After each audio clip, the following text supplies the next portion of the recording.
how should we intro it? Should we introduce it as the season finale? I would. Do you want to do it? Don't matter to me. I can, you can, either way, dude. You try to introduce the episode, and we'll see how it goes. Okay. Welcome back, guys, to JC Radio. This is our last episode of the season. We're going to kind of recap some of the things we've talked about already. Not really going to hit on Warped Tour, as we did hit that a lot, but we're going to look at some of the updates that have come out with James Gunn, as well as the Titans trailer. And we're going to take a look at a fan suggestion to look at This Is Hardcore Fest, something that neither one of us have really looked into, but thought, you know, if we've got a request for it and someone's wanting it, we might as well check it out. John, how's everything going? I'm doing good. How you doing, man? Oh, pretty good, you know. Been busy with school and everything, but so far so good. You ready to get into all this? I'm ready to get into all of this. All right. You got any updates for us on what's going on with this whole James Gunn incident that happened a couple months ago now? Yeah, I got something. It's a little bit quote-unquote old news, but it's very relevant. So, September 3rd, Dave Bautista came out speaking about the whole James Gunn situation. Like we've said in the first episode, he actually has the biggest voice. And I think like the second biggest voice is Chris Pratt because he keeps coming up, but he's not really saying as much. And so Bautista's response is pretty much the same as it's always been. If they don't rehire James Gunn or have him be a part of, I guess, Guardians of the Galaxy in any way, then he's not wanting to be in it. Although he is legally obligated to. I mean, he even says right here, quote, "To be honest with you, I don't know if I want to work for Disney," unquote. I mean, he even said to, quote, "I don't think I'm your typical Hollywood guy," unquote, which is true because he started in the WWE, which is acting, but it's not Hollywood acting. I mean, you don't take someone with that kind of attitude and toy with him. And I think at this point, that's what Disney's doing. I don't think they're taking him seriously, but if there's anything I've seen and noticed from Dave Bautista, because I followed him ever since I was a child in the WWE, is that he doesn't mess around. He is completely serious with what he says and his decisions. Well, he might be, you know, legally obligated to be in the movie based on whatever his contract says and stuff. It doesn't necessarily mean he has to give that good performance, you know.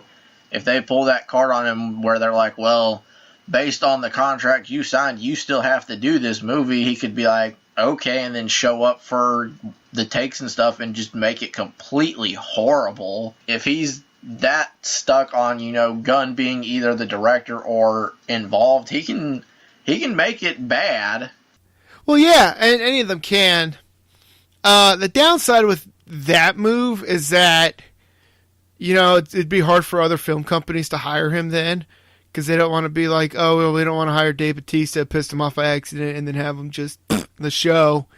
Yeah, but I get that, but I don't necessarily know that he's talked like he wanted to do a whole lot of acting other than Guardians. Again, that's not anything that I know for sure. That's just my thoughts on it and whatnot. But as far as I know, I don't know that he planned on doing much more than Guardians, really. He actually has 2 new movies coming out that look really good.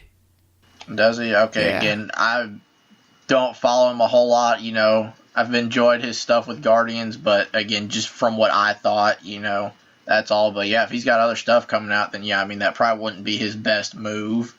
Yeah, no, so, he's pretty cool. Now, it does say that, I'm getting this from the ET website. Dave Bautista said that the studio is, quote, putting the movie off, unquote, and it is now, quote, on hold indefinitely, unquote. He didn't share any other more specifics on that. But then he goes on to say he doesn't work for Disney. He's not afraid to admit how he feels. He's not your typical Hollywood guy. And, well, first of all, I enjoy this honesty from him. You know, I kind of wish we had more honesty with other actors. But like I mentioned earlier, it's kind of risky for him to do stuff like this because it'd be hard for other filming companies to hire him because what if they're honest about other things? But like I said, you know, you don't mess with Dave Bautista. He's an honest guy, and he's not going to back down. He never does back down. Yeah, I don't know. It sounds like, though, for the most part, Disney still hasn't really figured out what they're doing with this whole Guardians of the Galaxy stuff. Dave Bautista's pretty much standing his ground. You know, he's been consistent since it started of, I'm either working with James Gunn or I'm working with nobody. Doesn't sound like we've really moved anywhere with this whole debacle at this point. Oh yeah, no, it's still the same because they're still mentioning last month where everybody signed the open letter, which said that they're on each other's side and on James Gunn's side. So, not much has really happened since then, but I kind of hope something happens. Like, I'm hoping closer to the end of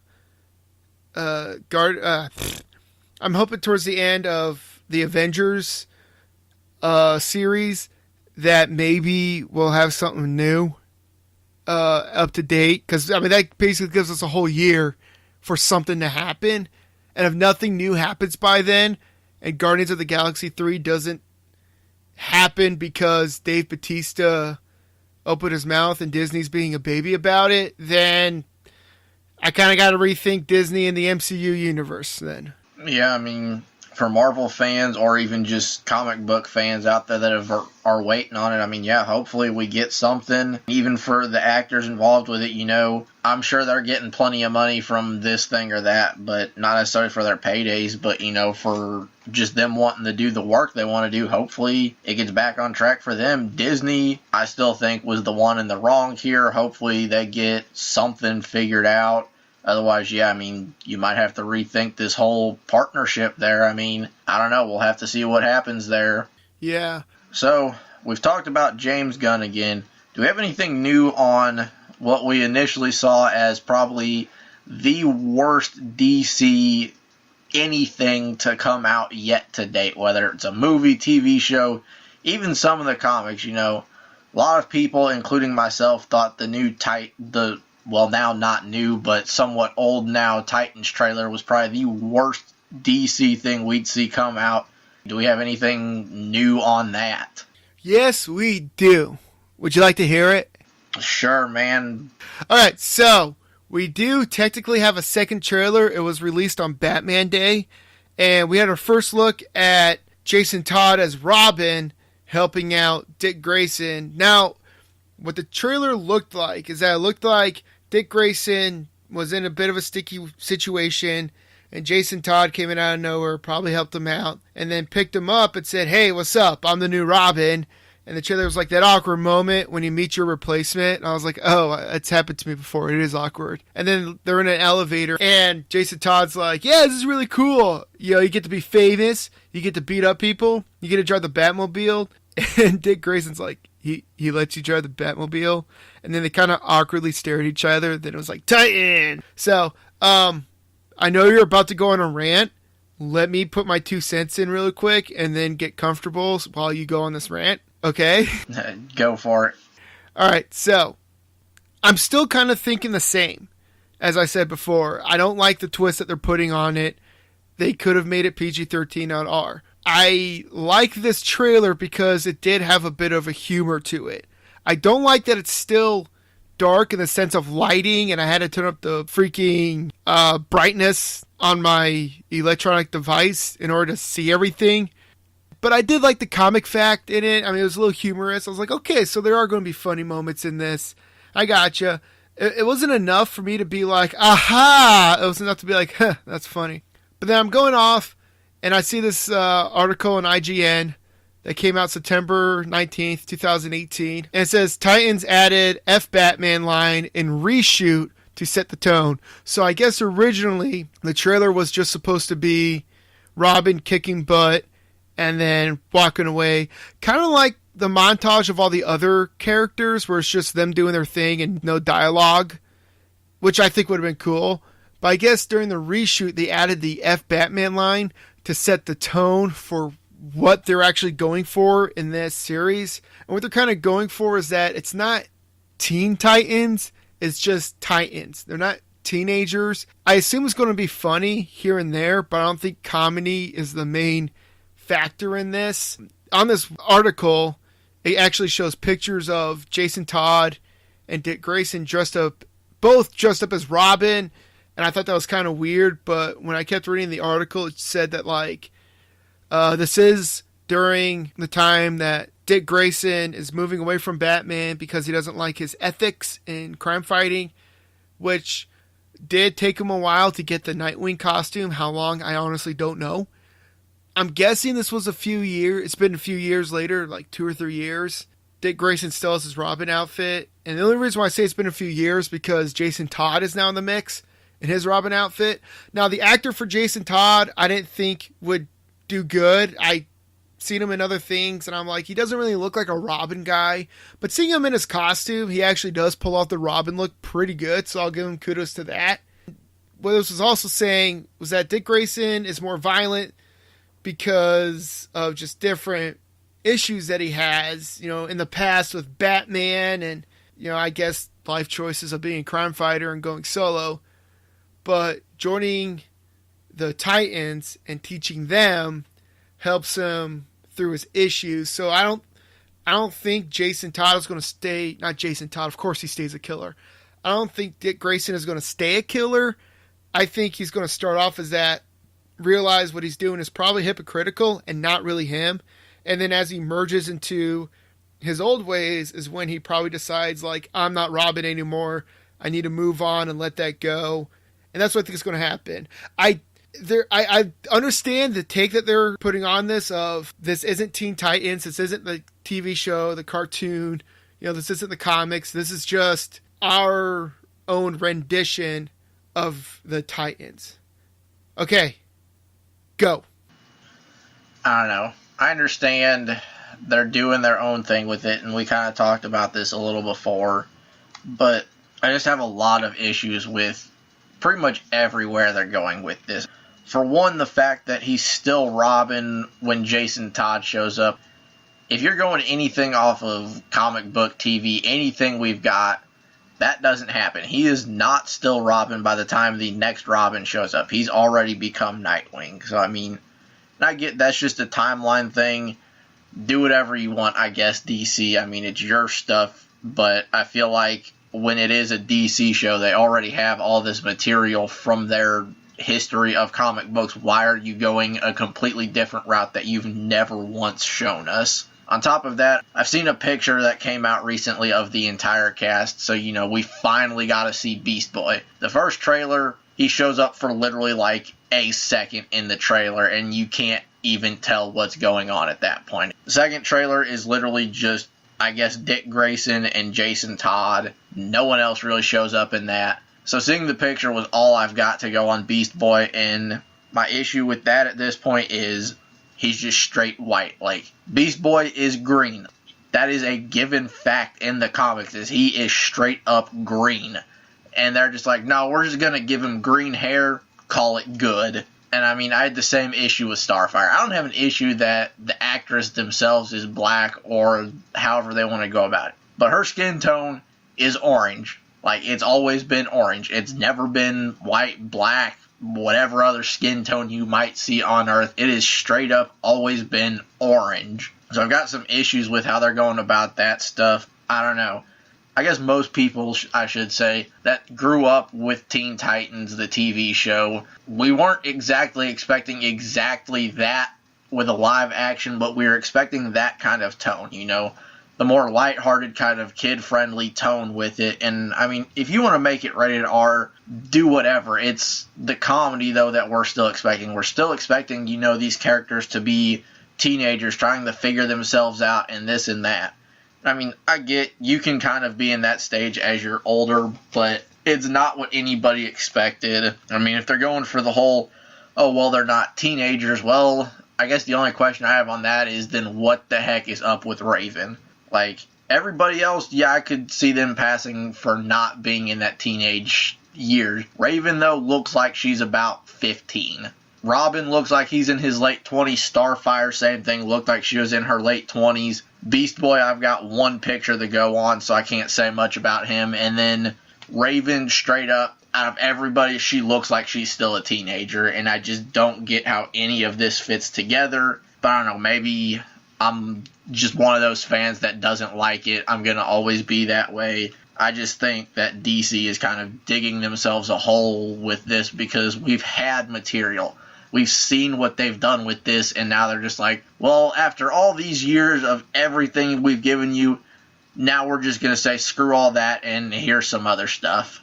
So we'll see where it goes. I mean, I think they're also kind of shooting themselves in the foot with it being just on their own streaming service, but a lot of places are starting to do that.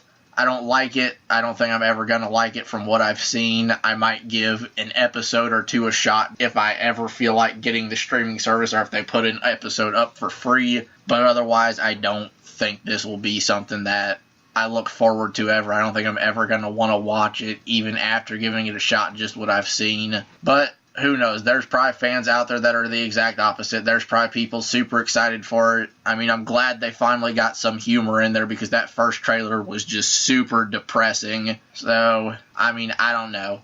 It's hard to say. You're going to have people on both sides of it that you're going to have people that love it, people that hate it. I think always going to be on that side of not liking it just because it's not what I expected when they first announced that there was going to be a live Teen Titans show. You done? I don't know. That's where I stand. I don't know, John. I know you're more of a Marvel guy. Do you have any kind of a stance on it at this point? As of right now. Yeah. Okay, so personally, I feel I jumped the gun to judge too hard on this, which I will admit. After watching that second trailer that was like maybe 20 seconds long, I did like to see the actor for Jason Todd actually as Jason Todd. I didn't think he would do good. Based off his looks, I just didn't think he had the Robin look, but turns out he does. And after looking at these pictures on IGN.com, I could see more of the characters into this live actionness. I will give you that with Starfire. I mean, I could see now that she's wearing like a purplish blue outfit like normal, and she's got the green necklace on. But you can't just put a blue outfit on and a green necklace on and call them Starfire. I don't think she has a Starfire look. No, I mean, she really doesn't. Hey, I'm talking. Sorry. No, keep going, man. I'm just kidding with you. Now, you mentioned about the orange skin, and I think the way they're going to do that, because in the trailer and in the pictures, like sometimes she has orange skin, but I think that's because it's like a orange flamey lighting that's on her, and it kind of gives her that orange skin. I don't know if that's what they were going for, and maybe that's how they're going to portray it, which I think will be cool. I'm a fan of lighting and the effects that lighting can have on a character, so it could be one of those. But yeah, I don't think she has a Starfire look. She might have the acting skills to be Starfire, which if she could do that really well, then I could get over myself. And my judgment isn't based on any of their acting skills. They might all be phenomenal at what they're given. It's what they're doing with it, not the actors themselves. Yeah. Now, there's this really cool picture on here of Raven, and she has her pointed hoodie on, which actually looks really cool. And I think she is a teenager because it looks like she's on a school bus. And she has her hoodie up, kind of looking depressed, looking out the window. And this picture right here, and then another picture with her hood up. With the hood and with the natural environment, not in an interrogation room, I could see her being a good choice for Raven. If I like doing those like peripheral looks or like quick glances, I could definitely tell that without a doubt that's Raven. So with costuming and in the right setting, I could see her pulling off Raven. There's a picture of Beast Boy here. In this picture, he is completely green, but same issue as I said before. You can't just slap green makeup on someone and green hair dye, call it a day. You gotta put some effort into it. Beast Boy it is not that hard to give someone pointy ears. It might be different from plays and costuming into movies. I don't know. But, I mean, Beast Boy doesn't have pointy ears. It doesn't look like he has fangs, but the room that he's in has claw marks all around it. So I'm kind of intrigued to see how they have him change forms. I guess to answer your question initially of where I stand, I do feel like I jumped the gun. I do feel like I judged too hard. I am still not a fan with the R-rated-esque that they're going for, or I guess MATV or whatever you call it. But I feel it has a little more potential than before. So, okay. That's all I gotta say. Do you have anything else, man? I don't know. I mean, you got a lot, don't you? In a sense, yes, but I'm always going to have something to say on it. Yeah. All right. We've covered those two things that we talked about. Like I said, we're not going to look at Warped Tour again because we talked about that extensively for 3 episodes. So I guess all we've got left for our season finale is to talk about this whole This Is Hardcore Fest. Again, that attitude, that's all we got to talk about. I mean, if there's more, we got more, but from my itinerary, that's the last thing we've got for our season finale. One of our listeners, John, I'm going to let you pronounce his name because I know I'm going to mess up the last name. So we got a suggestion from a fan. So big shout out to Nickel Anzavino from New Jersey. Okay, so I have actually never heard of This Is Hardcore Fest, but I've seen a lot of videos from This Is Hardcore Fest. So really quick, This Is Hardcore Fest was founded by Joe Hardcore, or Joe McKay, in Philadelphia, Pennsylvania. It started back in 2006 as kind of a underground-esque hardcore show that was originally 4 days long, but if I remember correctly, this past year, 2018, yes, was only 3 days long. And he had talked about, needing to make it 3 days long because 4 days is a long time. And what it is just nonstop hardcore music. And what I mean by that is that we've had Code Orange, Sick of It All, One King Down, Knocked Loose, Numb, Jesus Peace, Vane, and all these different hardcore bands, iconic hardcore bands, may I add, just show up to the Electric Factory venue, which is an awesome venue. I went to that venue back in February to see Black Veil Brides, and that venue's flipping amazing. So if you're in Philadelphia, check that venue out. Now, what's really cool about this Hardcore Fest, because obviously it is a giant Hardcore Fest because it is called Hardcore Fest, is that there's no barriers on the stage. You can jump up on the stage, do some flips on the stage, a lot of hardcore dancing, a lot of just people having the flipping greatest time in their lives. When I was watching these videos of Hardcore Fest, I really just wanted to jump through the computer and just freak out. Hardcore Fest is the thing. Okay, so you remember Warped Tour, right? Obviously. Yeah, man. I mean, kind of hard to forget Warped. Who were some of the hardcore bands we saw at Warped Tour? I mean, I guess I'm not one of those people that understands like subgenres, and I know hardcore is kind of like a subgenre of metal in a sense. Am I right on that, or is that like way off track? That's a bigger question than it should have been. All right. I mean, as far as I guess say what I'm trying to say is I don't know what is classified as hardcore music. So I don't really know who we could have seen at Warped Tour that might have been classified as hardcore because I don't really know what is under that classification. Have you ever listened to? Let me think. Technically, Lamb of God is hardcore. Okay, see, to me, then there's several bands that I might classify under that, but I don't know if they would be.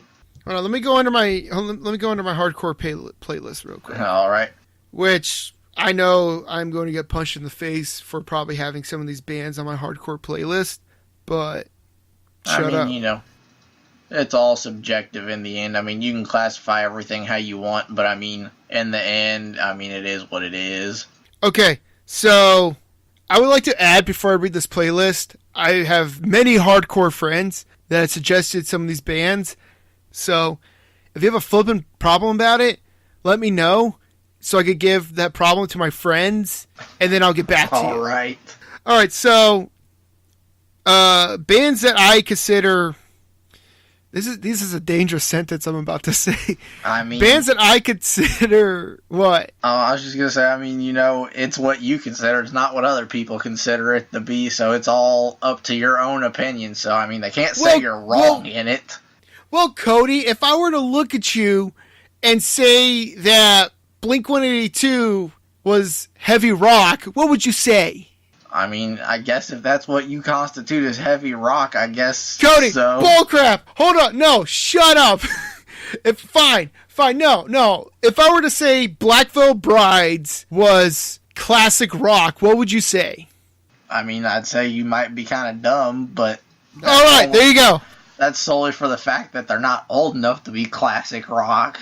Oh my gosh. What if I said Black Veil Brides was country music? I mean, I get your point, dude. I mean, I understand what you're trying to say. It's just, I don't know. With some of those, like, I guess, subgenre-ish type things that have a real similar sound, I feel like some of it's kind of subjective, too, on what people consider to be under that. I can understand that. I mean... Because, like, everybody that doesn't know about the different genres and branches off of rock and roll, or pretty much any genre of music, will look at me and be like, well, isn't that all just Screamo? And I'm like, don't you dare call Parkway Drive Screamo, okay? I love music and stuff. I listen to a lot of it, but I couldn't tell you the difference between most of the metal subgenres. To me, I mean, there's certain ones that I'm like, okay, yeah, this doesn't sound like this, but compared to some of the other ones, I'm like, they sound similar. Well, you're about to learn today. I guess so. But anyways, what do you have on your hardcore playlist? Okay, so my hardcore playlist is called Hardcore Stuff because I'm creative like that. And I have Gideon, Suicide Silence, Knocked Loose, Sick of It All, Attila, Lamb of God, and I got 2 more bands, or 3 more bands, but I won't mention them. So basically that's all I have, just Attila, Suicide Silence, Gideon, Sick of It All, Lamb of God, Knocked Loose. Yeah, I mean, it's a short playlist. I'm not gonna lie, there's probably like 10 songs on it. I might add Code Orange. Code Orange is hardcore. Have you heard any of those bands that I just mentioned? Yeah, I mean, I've heard of several of them. Which ones? I've heard Lamb of God. I'm pretty sure I've probably at least heard something by Attila. I know I've at least heard the name and know of them. I know I've heard at least of Knocked Loose.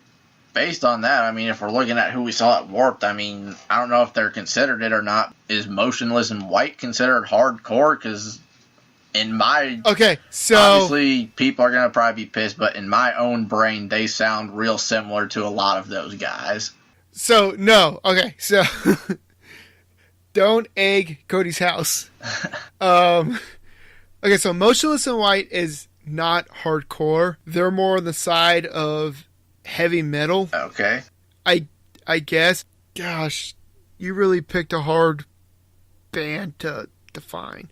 Okay. Oh, I mean, I'm just trying to think of someone we might have seen that would fit that genre so I could, I guess, understand it a little better or try and explain it to the fans a little better on what they could expect at Hardcore Fest. Again, my own brain, I'm like, a lot of these guys sound similar. I don't really know specifically what the differences in that is.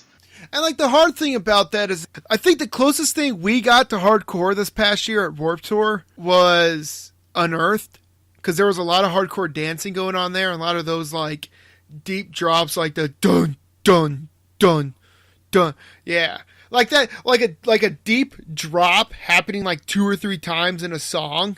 Like that just makes you want to go chug chug chug chug chug. That's more hardcore stuff. Vocal wise, would you say it's typically like consistent, like that deep growl kind of scream that's through it most of the time? Then, yeah, it's the growl and it's also pig squeal. Okay. Yeah, so like if you hear a pig squeal in a song, it's freaking hardcore. And if it's not hardcore, stop it. I don't know. For myself personally, I find it hard to distinguish between the subgenres, but I feel like we're also getting off track here. I guess we need to really talk about what goes on with Hardcore Fest now that we kind of have a better understanding of what the kind of music is there. So the cool thing about Hardcore Fest is that they've kind of kept it underground. It's not a lot of posters anymore and stuff like that. Like they obviously have a website, they obviously have a Facebook page, but the sense of Hardcore Fest, the feeling of it, and I'm just getting this all from watching videos. If you get a good video and a good vibe from the group that you're watching in this video, You could tell that this is just a place people want to have fun. People want to live their lives. Someone in an interview considered it their utopia. You could jump on the stage. You could jump off the stage. You could grab a microphone and just go, ah, and have a great time. Everybody's having fun. They're all hardcore dancing, not just men, but women too. It's very diverse. It's in Philadelphia, which makes sense because if anybody out there doesn't know, the East Coast is really big on punk rock and hardcore music. For This Is Hardcore to be in Philadelphia makes 100% sense to me. Philadelphia is the birthplace of a lot of hardcore bands and a lot of hardcore people. From looking at all these pictures, all these posters, all these videos, it's really cool. One really cool video, which Cody, I think you've even seen, it's during a band named Jesus Peace, and a little girl, I don't know how old she is, I don't know how old she looks. Her name's Supergirl, and she just goes up, grabs the microphone, she looks like 10, and just starts, screaming and hardcore singing into the mic, and the crowd's going crazy, the band's going crazy, and she's just walking back and forth, just in the microphone. I've never seen that at Warped Tour. I know how much we've quote-unquote praised Warped Tour, but I kid you not, I want to go to Hardcore Fest with you next year, Cody. It takes place in July. I would just love to go.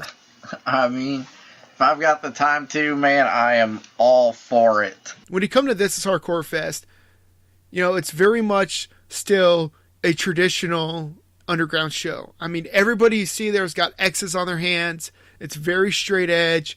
It's very respectful.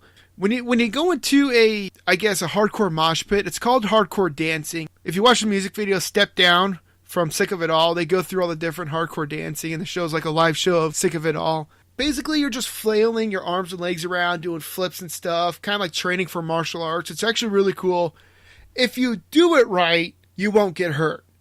Also, if you watch the Leaving Song Part 2 by AFI music video, they have like a giant room of people hardcore dancing. We've talked about Warped Tour, we've talked about different things, from moshing to jumping up and down, the crowd surfing. Hardcore is an appropriate name for this music because it takes all that and just hardcores it, basically. I don't know how else to say it. So, yeah, okay, so, your turn to talk. I mean, it sounds like Hardcore Fest has got really a lot of stuff both of us really would enjoy there. I mean, if you're one of those fans that enjoys, that super heavy music, that kind of an atmosphere, it sounds like something that's highly worth checking out if you have the capabilities of getting out there. Otherwise, I mean, is there anything else we want to add into this before we wrap up our season finale, John? Well, let me think. Dave Bautista and Disney are still on the same page as before. Yep. We talked about Titans. You're still meh about it. Yeah. Shout out to Nickel and Zavino for giving us a suggestion for This Is Hardcore Fest. Hey, anything interesting going on in sports? Football season started. I mean, I'm guessing for any football fans, most interesting thing right now, last night the Cleveland Browns got their first win in 635 days. Shoot! And, I mean, by last night, since this is uploaded later, last night was September 20th, which was a Thursday night game. I don't think we had the time for me to go into how much the Jets need to be feeling bad about themselves. Yeah. I mean, to be fair, though, right now, the Browns are building up a good team. They've got a lot of young talent there. Last night was when we finally saw first overall pick Baker Mayfield get some sort of regular season playing time. And, I mean, the guy looked good. I mean, he played more or less just a half of football because when he stepped in the first half, there was like maybe 2 minutes left. And, I mean, the dude threw for 200 yards in one half. That sounds like something pretty good. He stepped in, they were down 14-0, and he led his team back to a win. So, I mean, go Browns. I mean, they have the talent there. They're real young, so they've got a lot of stuff to develop. But, I mean, they're on the up. So, we're going to end it here. Like we said earlier, this is our season finale. We're working on a lot of projects right now for JC Radio.